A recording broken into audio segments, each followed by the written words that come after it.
Foreign Office here in the UK has ordered British tourists to leave Lebanon immediately as flights have been cancelled, and we know that there have been limitations on what you can and can't, new limitations on what you can and can't bring on board into Beirut Airport and others in the Middle East. I'm joined by Alistair Burt, former UK, Middle East and North Africa Minister, just to get a sense of where we might be on all of this. Good afternoon to you. Hello, Sheila. It's certainly got hotter, hasn't it, since Wednesday, Thursday? What's your assessment of how sort of fragile this situation is at the moment? Well, you're absolutely right. It has got hotter. There's been yet another increase in the tit for tat on either side, and obviously the attack by the Israeli intelligence services on the pages and the walkie-talkies has taken matters to a place that no one probably had envisaged. No one, I think, had thought through that sort of attack. But it's not changed fundamentally the relationships between the two. Hezbollah still has the capability to launch missiles against northern Israel. They should not do so. The people of northern Israel should be safe. And Israel has the capacity to hit back and potentially to invade southern Lebanon, as they did in 2006, which would resolve nothing. And we're still uncertain about whether Iran will urge Hezbollah to take more military action. So although there has been an increase in the tension, of that there is no doubt, because the supposition might have been that the attacks on the pages might have preceded a land invasion. That has not yet happened, but we're all in the area of it could at any time, hence the significant diplomatic action taking place to try and calm everything down and look for the ultimate negotiated solution, because nothing will be gained through any further conflict between the two. I mean, those who watch, and I would include you in this and me because of my job in this, those who watch it very carefully indeed, this whole area, not just the Gaza situation, but the whole area, this won't have come as necessarily a surprise. But for an awful lot of people, they'll be thinking, well, hang on, isn't this all about Israel and Gaza? What's Lebanon's beef with Israel? Try to put that into some context for us. Okay, it's a very good question, but they are indeed interlinked. It really is all about Israel and the Palestinian question and the failure to resolve the issue of self-determination for the Palestinians over so many years. Israel fundamentally opposes the concept of a two-state solution, that is, a separate state for the Palestinians. And there are many in the region who believe that must be the ultimate destination. That is the only way to resolve the issue of the Palestinians post-1948.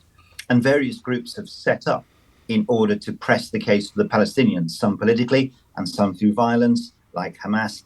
Hezbollah is a Shia Muslim community in southern Lebanon, much affected by the number of Palestinian refugees who came to Lebanon over the years.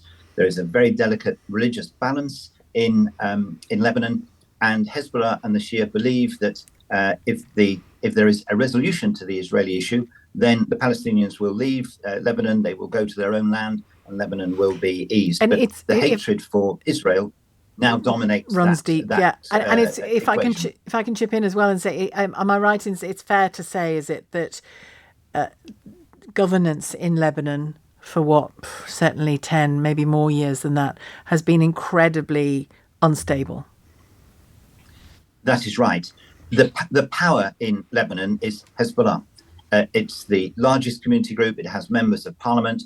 The balance of power is shared between the Christian community, the Sunni Muslim community, and the Shia. But there is no doubt where the arms lie and where the power in Lebanon is. It is with those who have the military power. That is the way it works. And the warlords in other parts of the Lebanese community recognize that.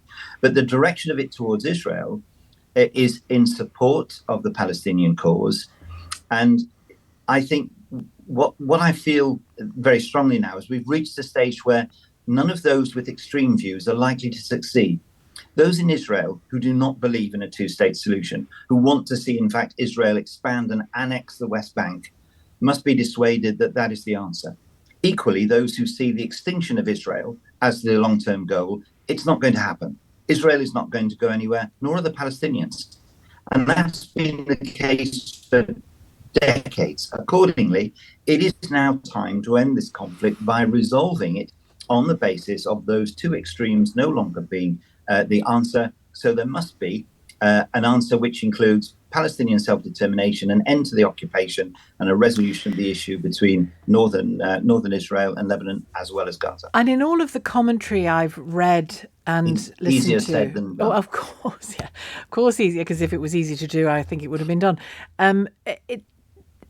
One seam of commentary, because there are many seams of commentary on this, but one of the seams that comes through time and again, and certainly in some of the stuff I've been reading for the last year or so, is that actually the West's ambitions for a two-state solutions, and of course it's not just in the West, there are people on the Palestinian side and the Israeli side who want it, but that those who don't want it are those with the whip hand, perhaps especially on the Palestinian side.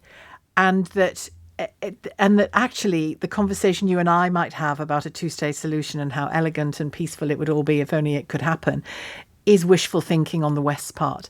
That the reality is Hezbollah, Hamas and others, they aren't interested in the brave new world that the Abraham Accords were trying to develop. They are interested in the annihilation of the Jewish state of Israel. Well, the annihilation of the Jewish state of Israel is not going to take place. And those who advocate that have got to be disabused of that as an idea. And that may indeed be done with force over a period of time. But there's another way. The brightest spot in the Middle East is, as you say, there were efforts not just of the Abraham Accords, but efforts by Arab states reaching out to each other, reaching out to the Persian Iranians, and looking for a different sort of Middle East, and a different sort of Middle East achieving economic and political objectives. And a different sort of representation for the Palestinian people. That's right, but none of this can take place without the Palestinian issue being resolved. The failure of the Abraham Accords, in my view, in diplomatic terms, was it marginalized the Palestinian issue on the basis that it might go away. Well, it obviously won't.